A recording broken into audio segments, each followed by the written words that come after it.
어, 자, 신천지 이야기를 좀 하겠습니다. 오늘은 신천지 특집, 뉴 월드, 새누리. 똑같은 건데, 일단은요, 그 신천지가 최근에 우한에서 일단 코로나19를 가져온 거잖아요. 누군가에 의해서 가져온 거잖아. 근데 지금 그 교회 목사들이 했던 얘기 기억하시죠? 지난 월요일 방송에서. 우한에다가 교회를 세웠는데 그 교회를 중국 공산당이 폐쇄시키면서 하나님의 벌을 받은 거다 이거잖아요. 예. 근데 지금 신천지는 우한에 교회를 세운 적이 없다 그랬어요. 공식적으로는 그렇게 공식적으로는. 이야기했죠. 근데 지금 우한에 교회를 세웠다라는 이야기가 나오고 있는 거죠. 그러니까 간단히 말해서 우한은 개인적으로 누군가 왔다 갔다 한 거지 우한에 교회가 있는 게 아니기 때문에 그런 뉘앙스로 이야기를 했는데 실제로 우한에 뭐 교회를 깨놓고 이야기하기 신천지가 대한민국에서도 비밀리 하는 조직인데 중국 우한 같은 데서 비밀리 했겠지. 근데 그 지금 그 녹취록이 나왔죠. 근데 그 이야기를 누가 했느냐가 중요한 거죠. 이게 신천지를 탐사하는 사람이 개인적으로 취재해서 폭로한 게 아니라 그 12지파장이 있다고 하잖아요. 제일 머리에는 이만희가 있고 그 밑에 이제 12지파가 있는데 12지파장 중에 부산의 지파장이 관리하는 해외 선교센터가 중국 우한에 있었다는 거죠. 그래서 그 사람이 그 자기 신도들을 모아놓고 하는 예배 과정에서 그 녹취록이 공개가 된 거잖아요. 그러니까 굉장히 신빙성이 있는 거예요. 자기들이 어쨌거나 비공식적으로, 그러니까 중국에서는 어차피 선교 활동을 인정을 하지 않기 때문에 선교 활동을 하러 들어갔다는 그 자체는 불법이에요. 근데 그거는 중국의 국법은 인정 안 하고 자기들의 교회가 파괴됐다는 것만 가지고 이렇게 하느님이 진노했네 맞네 뭐 이런 이야기를 하는 거죠. 이건 사실 감출 수가 없죠. 왜냐면 저 동네에 내 재산, 내 건물이 있어. 자랑하고 싶은데 참지를 못해. 우리 성도는 한 명도 안 걸렸습니다. 그 중국에 우한에 건물이 있고 우리 교회에 신도들로 추정되는 사람들이 있지만 할렐루야. 우리는 한 명도 걸리지 않았습니다, 여러분. 그러니까 막 아멘이 터져 나오고. 아이고 어머나 할렐루야다. 근데 이게 녹취록에 보면요 이렇게 나와요. 지금 우한 폐렴 있잖아. 거기가 우리 지교회가 있는 곳이야. 중국이 지금 보니까 700명 넘게 이게 이제 그 시점이 좀 달라서 700 넘게 죽었잖아요. 확진자가 3만 명이 넘잖아요. 이제 꽤 오래전 이야기 같아요. 그 발원지가 우리 지교회가 있는 곳이라니까 소름 끼치지 않습니까? 우리 사실 지교회 많아. 그러니까 우한에서도 발원지였던 곳에 교회가 있는 사람들이 대한민국으로 유입이 되면서 전파하게 된 이런 상황이잖아요. 그러면요, 이 사람들이 지금 대한민국 사람들이면 자유한국당처럼 중국에 입국 금지를 시켜봐야 아무 소용 없었던 거잖아요. 실제. 사실은 신천지 교인 이 사람들은 우리나라 사람들이잖아. 그러니까 중국인 입국 금지란 말이 택도 없는 소리가 이런 겁니다. 대한민국과 중국 사이에 날마다 왔다 갔다 하는 인원만 날마다 3만 명입니다. 근데 지금은 뭐 한 2, 3천 명 정도밖에 왔다 갔다 하지 않는다 그러는데 그러면 대한민국 사람 막을 수 있어요? 이런 그 신천지의 우한에서 교회 만들어서 왔다 갔다 하는 사람 막을 수 있냐고. 대한민국 사람인데 어떻게 막아요? 그 중국인 입국 금지라고 하는 것 자체는 공격령일 뿐 아무 의미 없는 거예요. 사실 그 중국인 입국 금지라는 게 정말 바보 같은 아이디어인 게 바이러스가 국적 검사하고 나서 감염이 되는 게 아니잖아요. 지가 바이러스가 사람 몸속에 딱 들어갔더니 이 사람 국적이 중국인이구나 하면 가만히 있고 한국인이야 나가자 나가는 게 아니라고. 사람을 가리는 게 아닌데 이걸 중국인이라는 국적 중심으로 입국을 금지하면 이거 외교 문제만 되지 의료적으로든 어떤 방식으로든 도움될 게 하나도 없거든요. 사실 그 내면에는 그러니까 외교 문제를 촉발하고 싶은 그게 목적이 들어있지 않나 하는 의심까지 들 수. 그러니까 진짜 나쁜 놈들이에요. 그 권영진 시장이 이재명 지사에게 뭘 요청하듯이 그럴 때는 고국적으로 그렇게 해야 되는데 어차피 신천지가 지금 우한에 교회가 있었다는 것이 이제 들통이 난 거죠. 그러니까 이재명 지사가 강제로 막 그 역학조사하고 이러는 이게 바로 지금 우리가 필요한 시점입니다. 그러니까 권영진 같은 경우 실제로 그쪽에 있는 만약에 권영진이요 또는 이철우가 그쪽에 있는 그 교회들 막 정말 전수조사하고 강제로라도 막 명단 가져오고 이런 정도를 해야만 진정성이 있는 거예요. 일단 그렇고요. 일단 신천지가 그렇고 신천지에 대해서 잠깐만 이야기를 좀 해볼까요? 신천지는 왜 이단으로 낙인 찍혔을까요? 그 이야기 많은 분들 아시죠? 그러니까 일단 그 동네마다 붙어 있는 안내문이 있습니다. 교회마다. 거기 하면 항상 신천지 추수꾼 출입금지 이렇게 쓰여 있단 말이야. 그러니까 그러면서 실제로 교인으로 유장해서 들어가 가지고 거기에서 소위 말하면 내부 분탕 세력을 만든다며. 예. 그러니까 우리도 많이 보잖아요. 사실 팟캐스트 하다 보면은 별놈들 다 있어요. 가깝게 접근해 가지고 나중에 어떤 분탕질하는 놈들이 있어요. 신천지가 그런 방식으로 해서 교회를 뺏어버린다며 나중에는. 근데 그게 우리가 그냥 상상하는 것보다 훨씬 더 조직적이고 체계적으로 움직여요. 그게 신천지가 가지고 있는 굉장히 무서운 점이고 악랄한 점인데, 과거에 한 10년, 20년 전에 우리나라에 뭐 피라미드, 뭐 다단계라고 알려져 있던 그런 영업 방식이 있죠. 한 사람을 딱 타겟팅해서 그 사람의 어떤 개인적인 모든 정보를 싹 다 조사를 하는 거예요. 뭐 학력뿐만 아니라 집안 배경, 인간관계, 취미 활동, 뭐 주량까지 세세하게 다 해서 그 사람을 캐릭터를 딱 만들어 놓고 그 사람이 좋아할 만한 환경을 조직적으로 만들어 주는 거예요. 소개팅도 시켜주고 취미 활동도 같이 하고. 그런데 그렇게 소개팅 나가서 만났던 사람도 알고 보니 신천지였고, 취미 활동에서 만났던 동호회 친구도 알고 보니 신천지였어. 신천지가 내 주변에 많구나. 이런 맥락을 가지고 그 사람이 결국에 그 자기가 다니던 교회에서 그 신천지 교인들이 퍼뜨렸던 악의적인 소문 때문에 그 사람이 그 교회에서 외로워지잖아요. 그때 진짜 친구가 되어줘서 자기 신천지로 데리고 가는 이런 방식으로 굉장히 조직적으로 움직입니다. 한 사람이 추수꾼이라는 게, 우리가 추수꾼이라는 말만 들으면 한 사람처럼 느껴지잖아요. 근데 보통 한 팀으로 움직이거든요. 그래서 진짜 무서운 거예요. 특히나 종교가 없는 우리 같은 사람들은 신천지에서 아예 상대를 안 합니다. 처음부터 가르쳐야 되니까 피곤해. 이미 지식이 있는 사람, 성경에 대한 지식이 충만한 사람들을 대상으로 해서 감정적으로 약할 때 그 사람의 마음의 친구가 되어줘서 자기 교단으로 데리고 가는 그런 방식을 취하거든요. 정말 무서운 조직이에요. 그러니까 지금 이게 신천지의 타겟은 일단 아까 말씀하신 것처럼 기존 기독교 개신교 신자가 대부분이고, 그리고 젊은 층.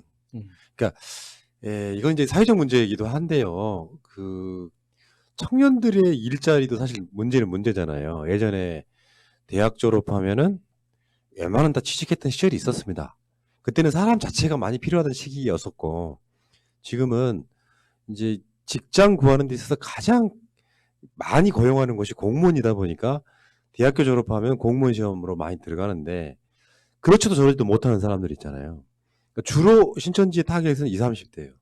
갈 곳이 없는 20, 30대들을 그렇게 포섭해가지고 사실상 생업에 종사하게 만드는 것보다는 교회에 빠지게 만드는, 이게 이제 혹세무민이라고 저는 하는 건데, 예를 들면 신천지뿐만 아니라 대개 정광훈 유의 사이비 교가 난 다 똑같다고 생각합니다.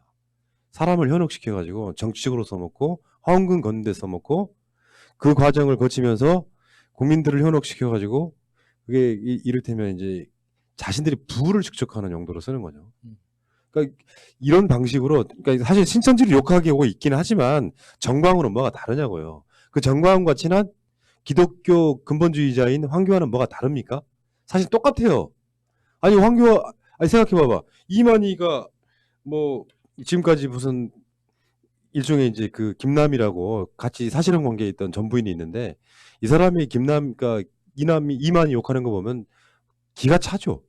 그러니까 저런 사람이 무슨 뭐 교주네 뭐네 하는 것처럼 마찬가지입니다.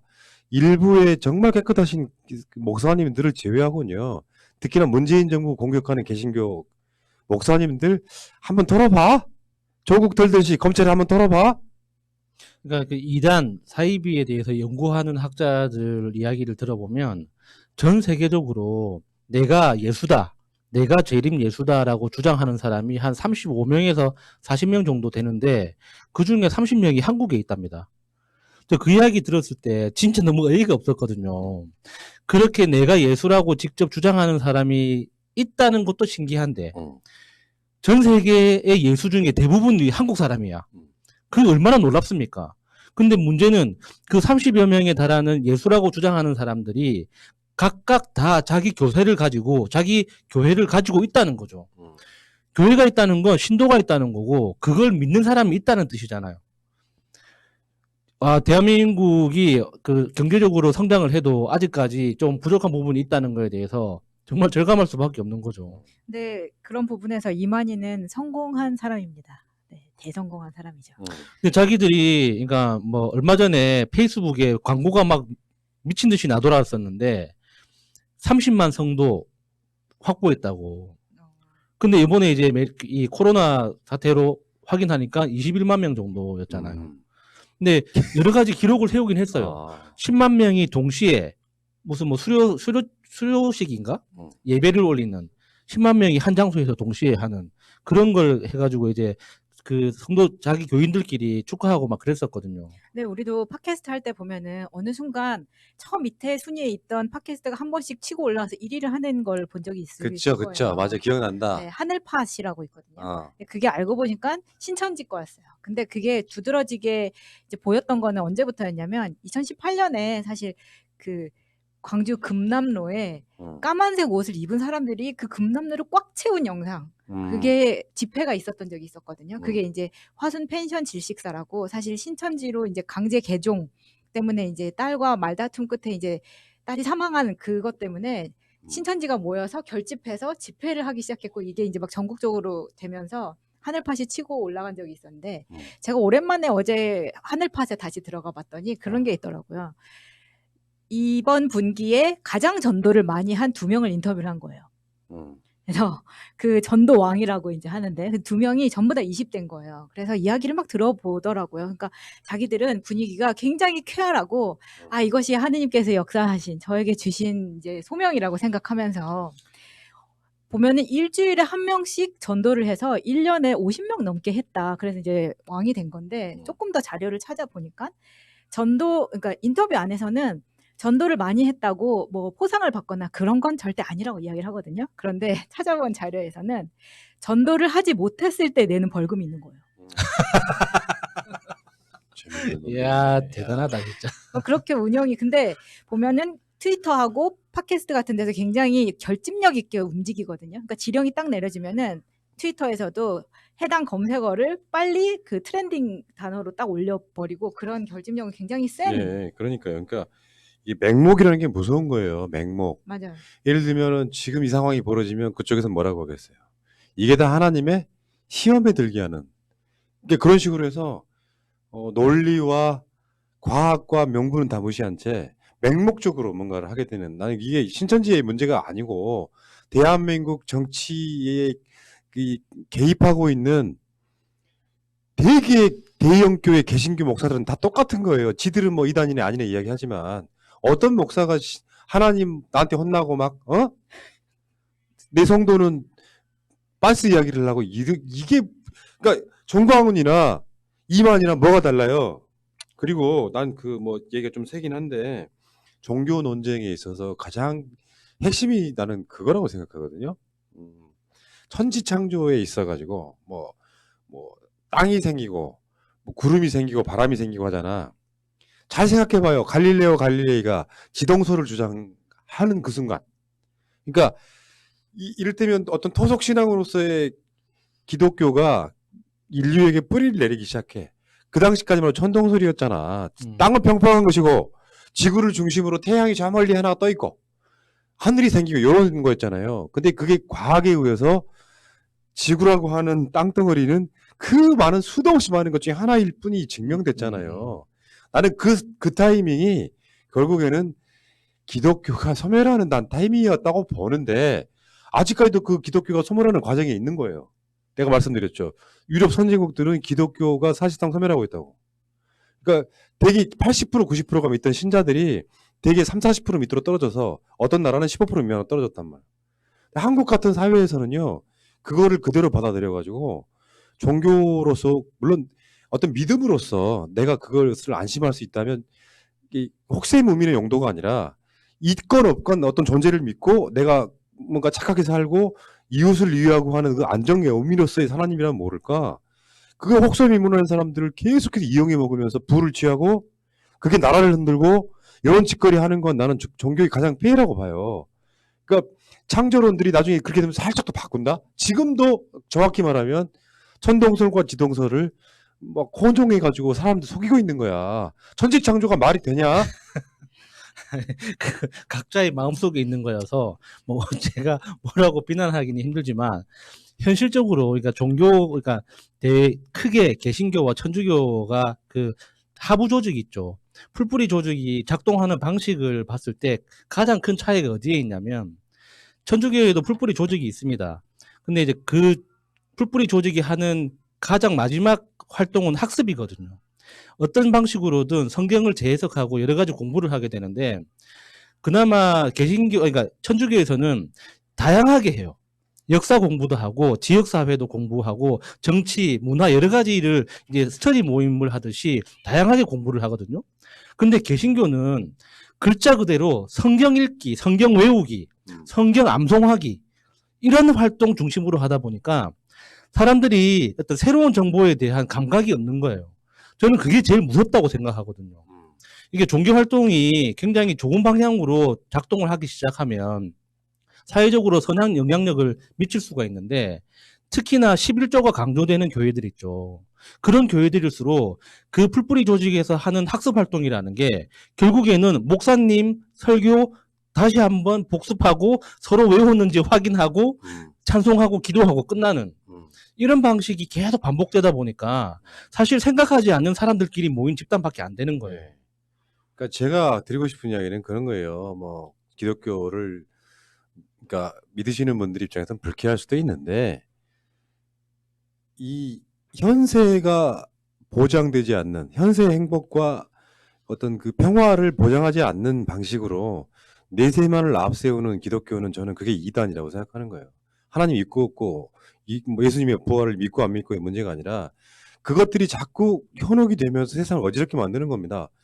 그러니까 나라가 어지럽고 아까 말씀드린 것처럼 정광훈이 집회에 나오게 하는 사람들은 어떤 사람들이에요? 맹목의 어떤 지점의 끝판왕인 분들이잖아요. 어떤 말을 해도 그 사람은 마치 하나님의 말씀인 것처럼 믿고 만드는 그런 짓들을 안 했으면 좋겠다는 거고 제가 다시 말씀드리지만 기독교 분들은 언짢으실 수도 있는데 저는 그게 내세만을 강조하는 종교는 저는 종교가 아니라고 생각합니다. 그 현세에서는 전에도 말씀드렸지만 현세에서 그러면 어떤 고통을 당해도 모른 척 해야 됩니까? 그러니까 내세를 위해서 전 재산을 바쳐라가 그렇게 해서 나오는 거거든요. 그러니까 나는 그런 지점에 대해서 그래서 기독교에 대한 거부감이 심한 거예요. 그런 부분은 여기까지 말씀드리고 어쨌건 지금 신천지 비밀 모임 같은 경우는 계속해서 지금 드러나고 있고 밖으로 까발려지기도 하고 그런데 요게 어제 이재명 지사의 그 강제로 조사한 그런 지점하고 맥락이 다 있다고 봐요. 뭐 니들 뭐 교회가 몇 개야? 신도 명단이 제출한 대로 제출을 하면 얘들 안 돼. 어떤 문제까지 포함돼, 세금도 포함돼 있고요. 굉장히 많은 부분들이 포함돼 있어가지고 대부분 숨긴단 말이에요. 숨기다 보니 이게 대처가 안 된 상태에서 신천지는 숨기고 그러다 보니까 이게 또 퍼져나가면 문재인 정부의 탓이 되고 그러니까 자유한국당이 신천지에 대해서 명확하게 언급할 수 있어야 된다는 이야기죠. 어쨌건 그 신천지가 주는 이 폐악성을 우리가 국민들이 좀 경각심을 갖고 바라봐야 된다고 생각합니다. 자유한국당 등이 신천지를 언급하지 못하는 이상 그들은 종교를 정권 흔들기에 이용해 먹을 생각밖에 없는 거예요.